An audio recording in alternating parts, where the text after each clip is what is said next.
Welcome back to Abilene People, the podcast here on bigcountryhomepage.com, where we talk to Abilene's most interesting people. And in today's case, we have two of Abilene's most interesting people. We have Dr. Brian Burton from Abilene Christian University. You are the lead faculty for the Digital Entertainment Technology degree, which is Princeton says is one of the best in the world. Yes. Okay. I like that. Anything Princeton says is one of the best in the world. It has to be pretty good. Let's listen to the experts. Yeah, why not? Especially if they say you're one of the Especially best. if they're saying you're one of the best. And you have a former student who happens to be the producer of this here podcast, Travis Corrigan, TCB. How are you over there? It's here. I'm on the other side of the camera. Yeah, it's kind of weird. Yeah, it's a little weird. Okay. Well, in post-production, our producer, who today is Daryl Smith, might just cut you out. Yeah. So you may not even be in it. Yeah. So, yeah. I'll probably edit this later. I'll just... Yeah, I don't think so. Okay, so we're going to explain how you were invited, why you were invited, because you are an expert, probably the leading thinker about these things in Abilene, although you might disagree with that. There's probably a community of you, but and then we're going to answer the question, why in the world is Travis not producing and why is he at the desk? So, but first, where are you from? Born and raised, you did your undergrad at Abilene Christian, but then you got your doctorate eventually at Missouri, I think. Yeah, I was born and raised in Indiana, central Indiana. I started actually at Ball State University. And through a long series of events, I was full-time staff there, fixing computers, doing the computer networking, and eventually decided I needed a change, and we moved down here. Okay. Most famous Ball State alum is, do you know the answer to this? Yes, I do. David Letterman. That's absolutely right. That's probably the only. I have prepared a top 10 list for you today. Not really, I should have. I didn't realize that. Okay, good. And then you did your PhD at Missouri. My EDD at Missouri State University. I'm sorry. So your doctorate University of Education. of Missouri. Doctor of Education. Yes. So, and you've been at Abilene Christian how long? A long time. Since 2007. So this is my 19th year. You've kind of been the leader in building this digital entertainment technology. It did not degree. exist before. Yeah. But I came in as the university was starting the School of IT and Computing, and I was responsible for the digital entertainment program. And Travis was one of your students. Yes. Travis, that's your degree from Abilene Christian. Is that right? Yeah, absolutely. Okay. And so do you consider yourself now the master of all things and you know more than your former professor? Oh, absolutely. Yeah, Not okay. a doubt in my All right, mind. I've never made a single mistake. I want to get that on the record. Okay. All right. So here we are. A couple of 3 weeks ago, Travis and I were having a conversation, and I do appreciate Travis. He's a very insightful, intelligent young man. And we were talking about digital technology, and it was really, I guess, after the Charlie Kirk shooting, we were just talking about how so many young people, young men in particular, just do these deep dives into the digital world. And evidently, I'm not even really trying to tie one to the other, but evidently the shooter of Charlie Kirk and maybe others has kind of lived a big portion of their life in the digital world. And you have to have thoughts about that, or you have to see those dynamics. And then there's going to be a question in here eventually, but I'm just kind of rambling around because that's how we got here. It was a rambling conversation about concerns and hopes and then AI. And Travis said, "Oh man, I got a professor who knows a lot about this." So here we are. The data center's being built here. I know you've nothing to do with it, but this massive data center that's going to be AI related, and that there'll be bank after bank of computers in there churning out answers to people's questions about, the best way to make sushi or something, at 3 a.m. What about digital technology? And I know you're a lot into the teaching people how to do entertainment technology and games. Is it in the long run, you're positive about its impact on our culture? I think we could do better, and that's one of my reasons why I went into this field, is how can we use this technology to make people's lives better rather than isolated. And the internet's huge. You know, if you're looking for an echo chamber for your thoughts, you can find that. Whether that's good, whether that's bad.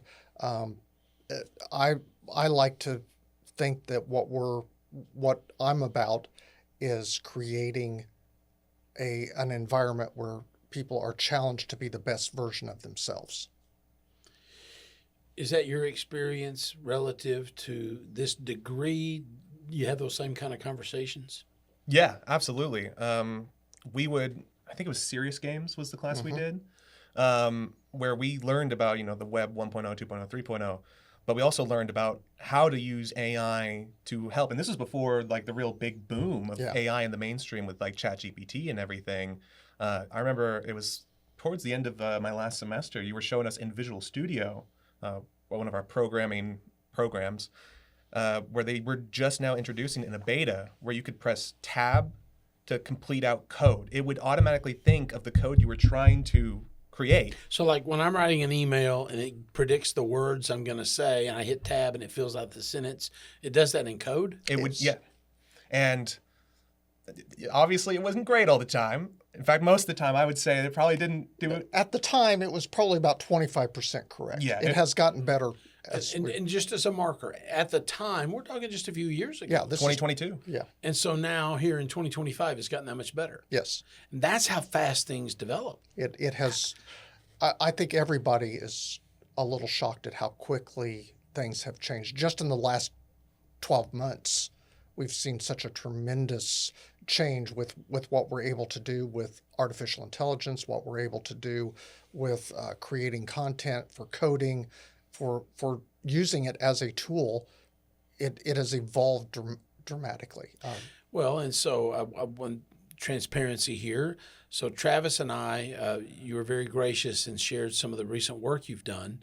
And Travis entered that into AI and produced for us a shorter podcast style conversation that reviewed your material. It was amazing. How long Hopefully did it take? It was a good review. It was good. Okay. Yeah, it was good.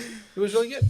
It took maybe, I had to download the PDF file, of course, put it into the program. I believe it's Google's Notebook LM. I think Google's the one who has it.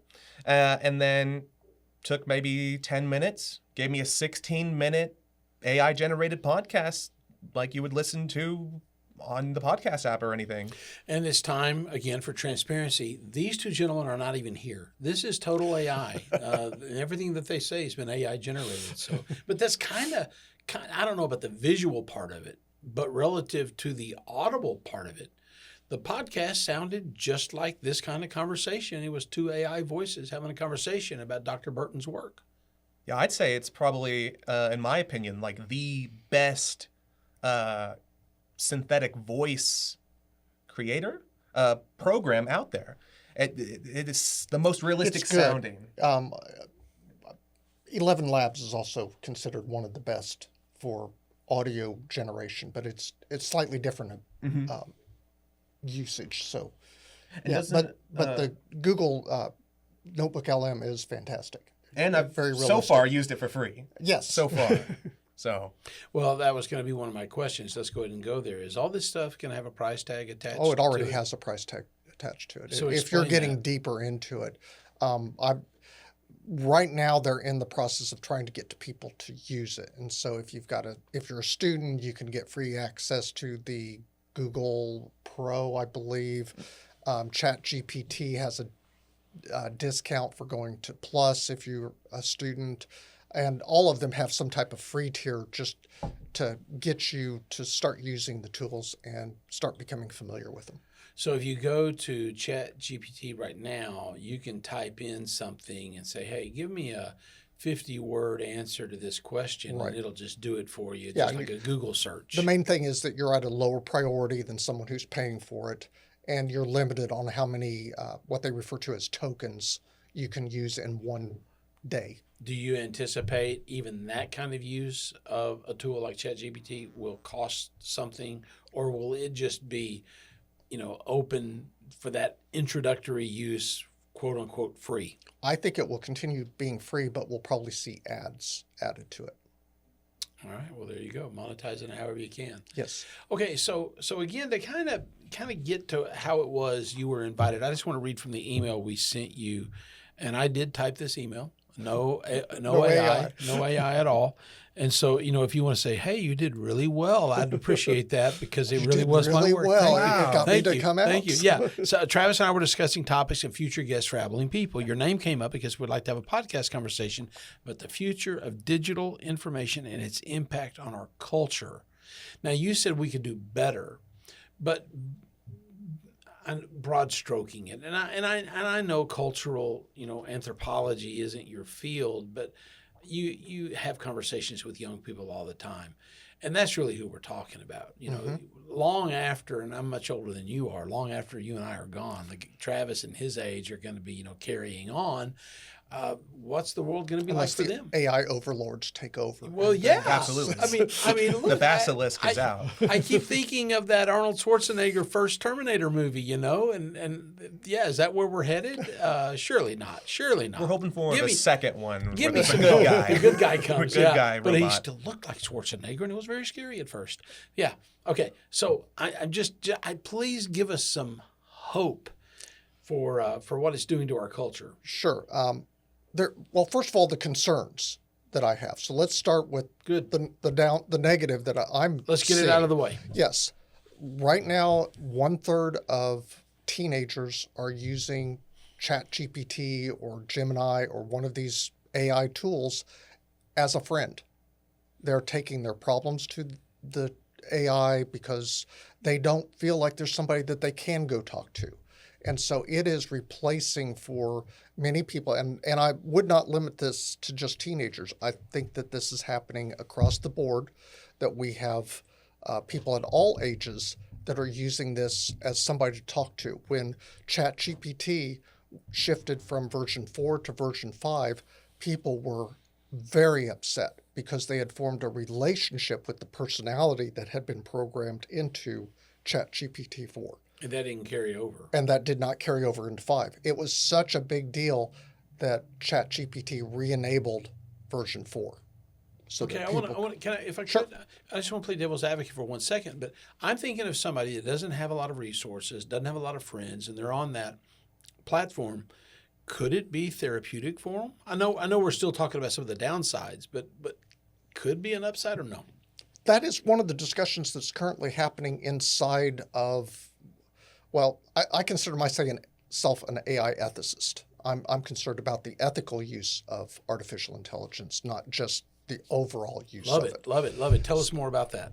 So my concern is that if the people that are developing the algorithms, the AI, that doing the training are not putting into it how to recognize when somebody's having a meltdown, having a crisis, then it may give them bad advice. And we've already seen news. Anytime there's something happens that is negative, we've seen the news stories. That has already occurred. But I think that the people that are now developing it are more aware of that they have a social responsibility. That if they're hoping for adoption of this, the tool needs to be friendly and supportive of people, not saying, yeah, that's a great idea, go do something very negative and hurt your fellow man. We don't want to see that happen. It is my belief and hope that now that these companies that are responsible for building these tools, they're taking their role of needing to create something that's positive much more seriously. Isn't that the conversation that we've been having for months now, just about the big tech firms in general? I think it goes back a lot further than just months. Well, it does, and you and I can remember back in the 90s when this was an issue, but it's, when Microsoft was accused of monopoly behavior and all kinds of things. There is always a tendency for greed to outweigh the desire for doing good. And that's something that it is the role of the people to hold those companies accountable.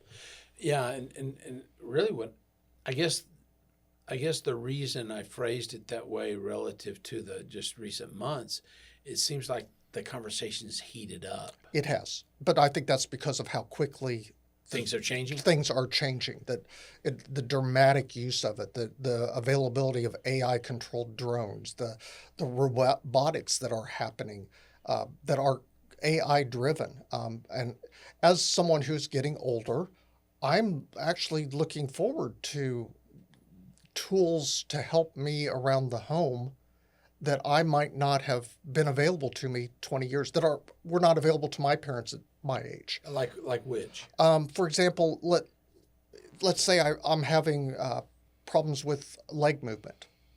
There are now already available. You can buy them off of many online stores. I'm not going to name any brands here. It's just a belt you put on attached to your legs, and it will help you with your motion.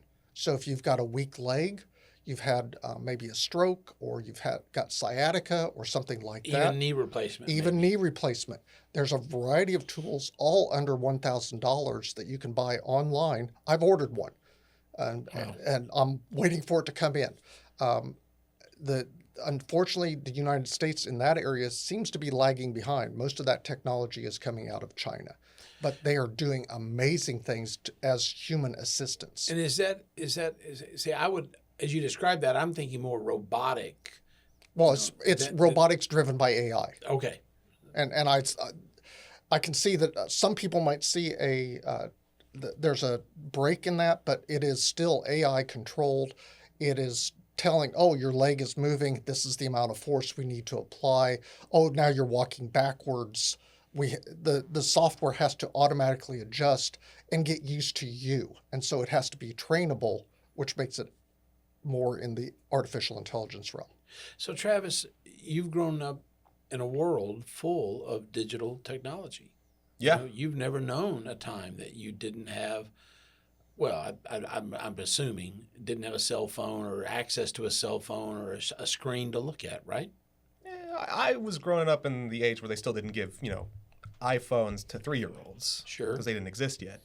But yeah, I mean, phones were always a thing. And like my parents had the old flip phones. And then my grandma got a BlackBerry when that came out. I'm curious, when you went to university, did you have a laptop? I did. Did you take it to classes and take notes on the laptop? Well, for his major, he had to. Oh, yeah, of course. All the students in Makes the sense. major have. But back in my day, Yeah, that wasn't. I never heard of. Mm-mm. It's not, and now And it's, now they have it's common. elementary schoolers coming in with laptops. Or That's Chromebooks. exactly where I was headed. My wife teaches 6th grade at Man Steam Academy, and the 6th graders there have these little Chromebooks. Sitting in your spot, Daryl Smith, his wife teaches kindergarten. Is that right? And I would assume the kindergartners are using screens and laptops, and he's nodding yes. It's just amazing, and all of this is changing, and that's ushering in a new culture of expectation and normalcy for the accessibility of all of these tools. It blows me away to think that right here, and a professor of AI is ordering a device that I didn't even, frankly, know existed. I wasn't aware of it until there was a need, and I went looking, and there it is. It was available, and my daughter-in-law knew that we had the need, and she's like, "Oh, look at this video." And it was out of China, a person that had walked into a store, and they had AI-driven robotics that you could attach. It would do assisted running, walking, and the person said, "This is amazing." And at the time, I think they were talking about it being just under $1,000 for that particular model. But that price will come down. Oh yeah, well, and I found one for much less than that online. So we I think morphed into, and it's probably my fault because this is very exciting. Well, and it's such a huge field. I don't know enough about it to ask really intelligent questions. I want to go back to your concerns, because the what your daughter-in-law researched for you with you, and then you're accessing and waiting on to come. That's pretty exciting. It is. That's very positive. That's the positive side of it. What were some of the other concerns? There is well, I hate to use the word pandemic, but there is a epidemic of loneliness. And I think a lot of that is being caused by social media, by the technology that's available to us. The screens are always on. You know, I walk down the street and somebody bumps into me because they're looking at their phone, not what's happening ahead of them. I'm so glad you brought up the loneliness, because your colleague, Dr. Stephen Moore, was here recently, teaches in literature at Abilene Christian, and he talked about that same thing. And he said, man, I wish, like we talk about, get out and touch grass. I just want people to get away from their screens and touch books. Yes. You concur? I completely concur. When I'm traveling, I don't have the radio on. I don't have a podcast playing or something like that. I try to be in the moment and aware of and see what's happening in the town around me, the people around me. I think we've got so many distractions, and we want to be distracted. I saw a podcast, or listened to a podcast not long ago, where the speaker was challenging people to turn off the device, practice being bored, and that there's that helps your mind. It helps create the neural connections. It allows you to hear your own thoughts instead of someone else's thoughts. And we need to get back to that, turning those devices off. And maybe, I'm sure a lot of people are going, oh, well, look, the old guy's saying put down the phone. But there is value in that. The time period when you and I grew up was a time when we didn't have all of this digital going on. Now, once I got a car, the radio was always on and probably too loud. That doesn't make that a good choice. I think that there's value in the quiet. It's a chance to hear your own thoughts, a chance to pray, a chance to connect with the world around you. When I was a little boy, I remember vividly the first time Mom ever brought some Reese's peanut butter cups home, and it was a big pack, and there was a dozen of these individually wrapped Reese's peanut butter cups, and I'm the youngest of 5 kids. My thought process was, I'm not going to get any of these if I don't act. So I took the entire pack back to the back of the house, got into a closet, and ate them. And I became really sick, really sick. It's a wonder I ever recovered from that and enjoyed Reese's peanut butter cups, but I did. But in that moment, I remember my dad telling me, son, remember this moment, because you thought it was so good, too much of a good thing will always make you sick. Yes. And that's really what you're saying. And that is what it comes down to, is we need to take a break from it. I'm always counseling the students that are in my classes that take a day off per week. Set that phone down, set the tablet down. Do you think they do it? Maybe 1 or 2 do it. And if I've reached that many, then it's better than none. That's better than none. Yeah. And does that resonate with you? And do you think that the danger is people are building these relationships, if you will, with artificial intelligence, just to paint with a pretty broad brush, using what Dr. Burton said? Do you think that's happening? It's become so normative that for so many people, there's just no turning around? Yeah, it feels like even me, right? And I'm not the best example because I'm not like your average guy. I'm chronically on it. And I guess that is the average guy now. But it almost feels like you get withdrawal symptoms the moment like you put down the phone. You are. You're literally getting dopamine withdrawal because you're getting a rush. Yes, it is, because that's why we do the doom scrolling. It's, well, one more video, one more thing. And suddenly it's 3 a.m. and you've got to get up at 6. Your body's going to pay for that the next day. But we are getting a dopamine, and that's the power of taking that break, practicing being bored, so that we're not getting that. Your body learns to not be dependent upon that rush. But it's also hard to get away because, one, our entire lives revolve around the online space, the online world, being connected, emails every 2 seconds, communicating with friends. No one hangs out in person anymore. We all hang out over the phone because it's easier. It's better. Phone, over the internet, over Discord. And just it's the hard thing is putting that down and just moving on and doing something else. It's so fast. It's such a quick drawback. It's instantly you start jumping to I need to go in there, and it's hard to get away. You're trapped in that. From when you back away from it, you're hurt by it in a sense, and then when you're trying to get away from it, but you still have to do the important things, answering your emails and such, you're constantly getting pop-ups. You're constantly getting notifications. And like me, I'm on YouTube. I use YouTube all the time. And shorts, even more ingrained dopamine effects. And I'll tell YouTube, don't show me that. I don't want to see this because I can't control myself to not click on it. So please don't show me. And yet, I keep, don't show me, and it keeps coming up. You know, as you're talking, I'm fascinated by all of this, Travis, because I see you make choices.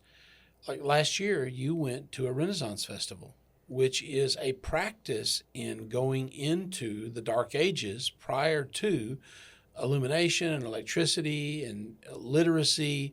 And I'm assuming that in your peasant medieval costume, you had. Oh, I'm sure he was a knight.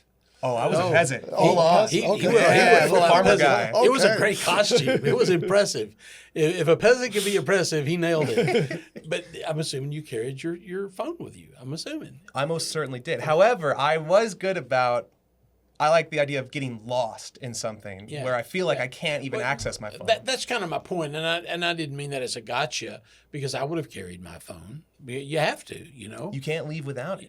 It's a strange dynamic, and yet the pull of that or the lure of that to disappear into that world for a day or two is there for you. And the discipline's so hard. Imagine, I mean, I'm trying to lose weight, right? But if you have a donut on the table in front of me 24/7 or phone in my pocket, it's really hard to keep up that discipline. You have to be real disciplined to deal with that. It is. So, Well, let's look at the positive side of that, though. Let's say you're living in a rural space or you are physically not able to go out and socialize. These social environments, whether it's an online game or a social group, a group that you have connected with is able to provide that social need that we all have. We as human beings are social creatures, and that is why these tools that are out there, these websites are so addictive to us, because they're meeting that social need, maybe over meeting that social need. But there is a large group of people out there. Well, we saw it 5 years ago during the pandemic. We used the online tools to meet our social needs. Now, the introverts, we were golden in that. The extroverts, though, were really struggling to not be out and about and going to their favorite places. They would find any excuse to mask up and go out. The social sites, those years we saw the biggest sales in games ever. All the gaming companies had huge success, especially the ones offering some kind of an online component where you were interacting with other people. And so they were meeting that social need via these tools. interesting. And I wonder if now, here a few years later, if the people that were buying up those games, if they're past the, what's the phrase, past the Rubicon, if they've Right. if they've made some turn that is going to be really hard to come back from, because that has That become, would be a fascinating research to see that what has occurred post 5 years on, what's happened to the heavy players during that time. Have they continued to play, or have they shifted back to more traditional? I was at a state park within the last year or so camping, and I struck up a conversation with a ranger about the internet at state parks. And they said, it's a real tension, because we want to provide what our patrons and customers and people that rent our spaces want, and some of them want internet, but we also don't want to encourage people just sitting in their camper doing what they would do at home. We want you to be out and about. And I thought, wow, what a great little exercise in the dilemma. I can just see it, parents going camping. They bought a camper, they take their teenager and their, preteen out for a camping weekend, and what do they want to do? Well, until they get out there and experience hiking on the trail and playing in the grass and going in the river and such, they may just want to sit inside and get online. But we have to get out of that and experience nature, or experience the opportunity to just be a peasant in a Renaissance festival, or experience just the quiet solitude of prayerful reflection. And those are practices. And I think that right now, maybe more than ever before, there's a great deal of intentionality that has to come along with that, or it just ain't going to happen. Right. What do you tell your students, or maybe the parents of your students? What are the signs that people should watch for? If a parent were watching this, as we kind of draw this toward conclusion, I think there's value in this question for some people watching this. They have a young person who lives in their basement, stereotypical, or back in their room, and they're online all the time. What should they be watching for that are concern points? Or do they have real friends? I think that is the first key. Some people run to online because they're being bullied, whether that's at school or in some other environment. And so we withdraw from the physical interaction into a online interaction so that we at least cannot be physically threatened. Unfortunately, the psychological, the emotional threatening that can come from those environments are just as dangerous, if not more so. You know, the old saying of, if it's on the internet, it lives forever. And that can be a real concern. So I think the first key is, are they still interacting with you?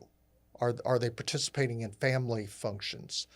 If you notice a personality change, and this is far beyond, we're starting to get into the psychology side of that, which I'm do not feel qualified to talk about. But I feel like I have enough educational experience to say, if you're seeing a withdrawal or a change in that personality, that's when you need to have an intervention. You know, maybe there's a hard, after 10 p.m. internet's off in the house, and routers can be configured for that. We're not having any access after that time period, just so that they're getting enough sleep, so that they're not doing strange things. It depends on the family. It depends on the age of the child. There's a lot of variables that go into something like that, but we do need to be concerned about, especially about our children, because they're so easily manipulated. And I want to point this to you in a second, Travis, but I just want to ask one more part of that. Who are the people that they could go talk to? I would assume their pastor or priest or a counselor or a therapist. And I'm not trying in any way to be funny, but they could do a search and look for telltale signs of trouble, and Yes. then who to go to for Going help. back to AI, it has that available. If you ask it, what are the telltale signs that I need to be intervening, and what are some steps that I can take? Those are available. As I said, with the older versions of the AI programs, there was a lot of problem with the lack of concern about people's well-being. That has started to change. We're seeing a decrease in hallucinations from the artificial intelligence. We're seeing an improvement in the answers and the recommendation to get additional outside help. That is available, and use those tools for good. Let's use it to help people. All right, Travis, what do you think? You think young people, do you see young people that you are concerned about, or is that a part of, not your specific friend community, but your age demographic at large? Do you see that? Because that's kind of how we got into this conversation. That's how we invited Dr. Burton, was concerned about young men your age. Yeah, I'm a bit of a pessimist in this way, but I do see it as a big factor in my generation, Gen Z, where they live around this. They are the most lonely generation of all time, I believe. I don't know the percentage on that. And they seek that social acceptance, and they go the easy route sometimes, or in some cases the hard route, of going through AI. Sometimes they see no other option. And AI gives them that validation. It gives them that sense of belonging. It gives them that sense of community that they don't normally find. Well, you and I were talking just earlier this morning, today, about that AI actress that is said to replace Scarlett Johansson.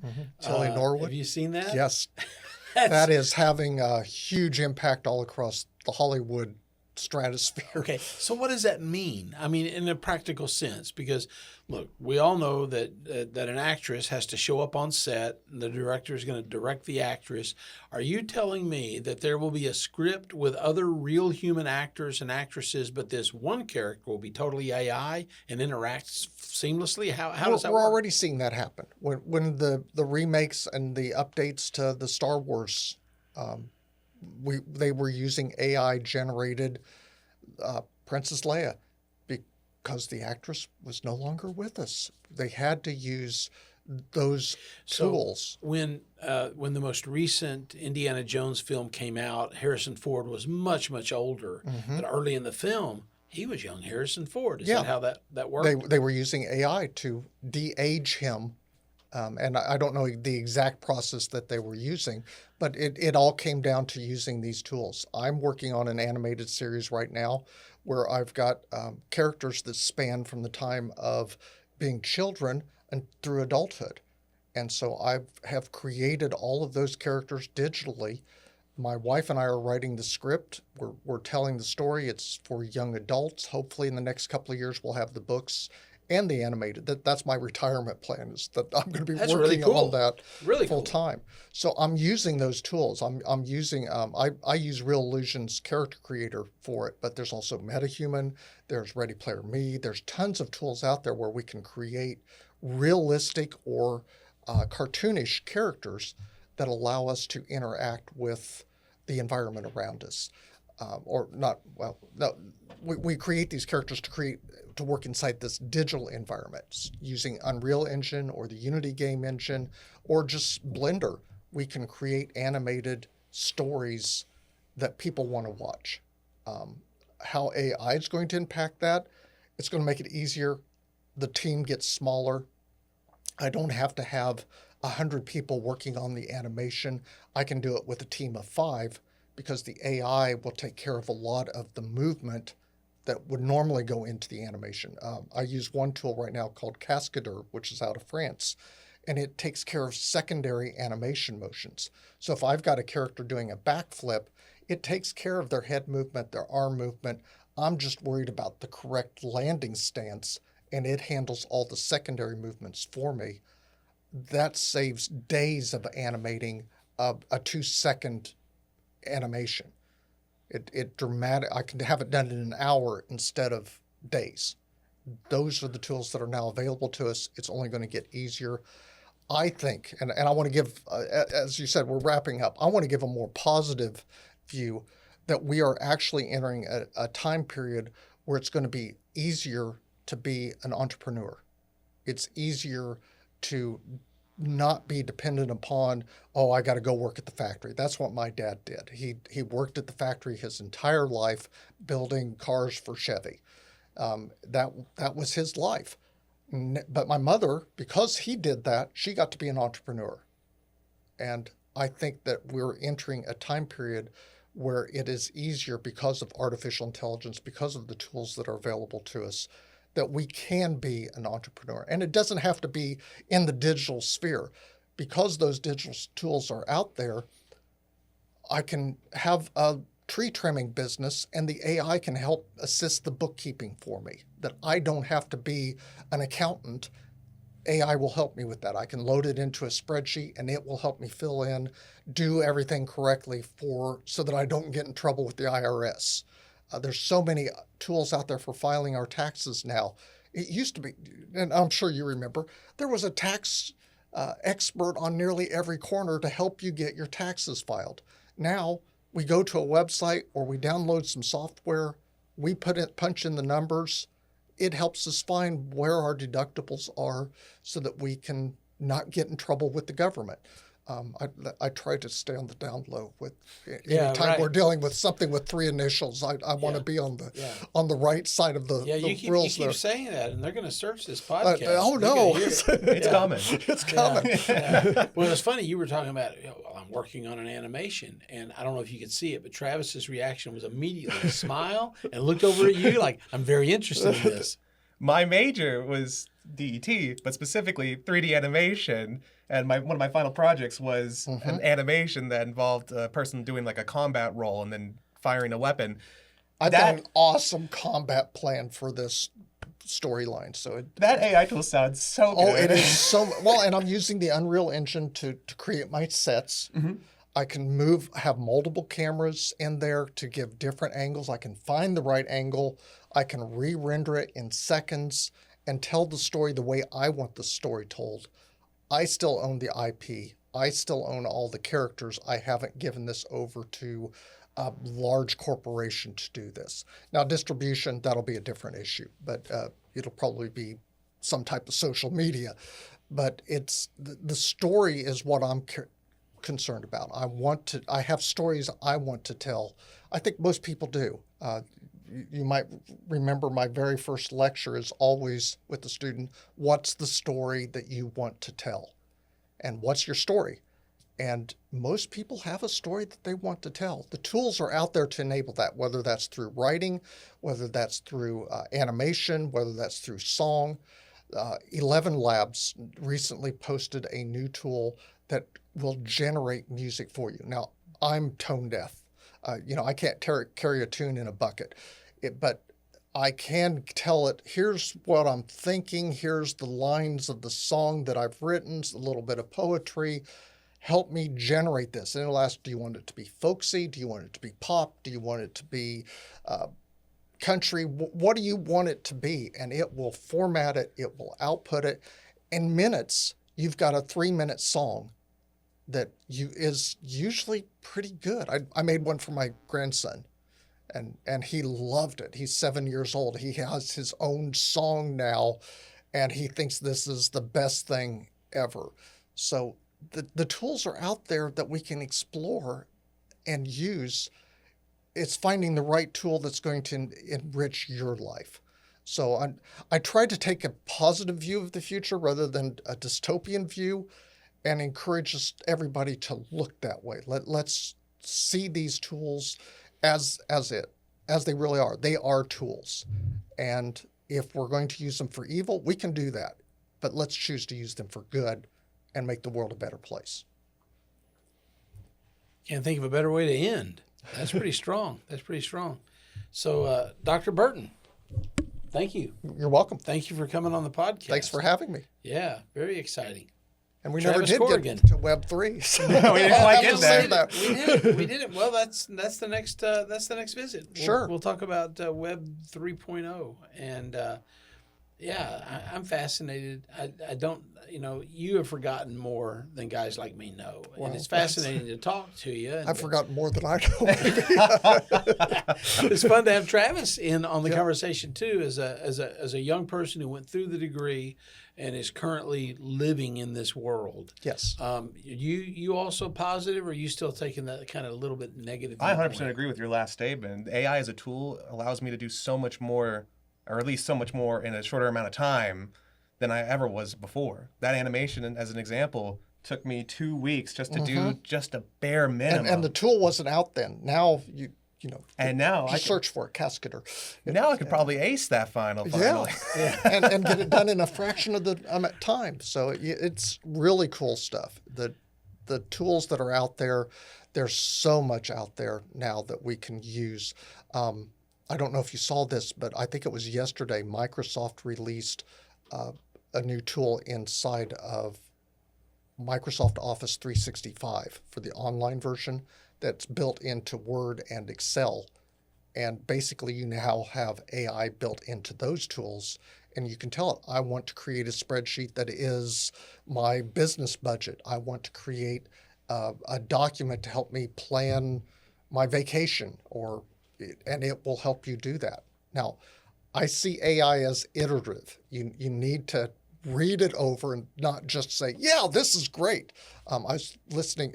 I know you're wanting to wrap things up. I'm blown away by this.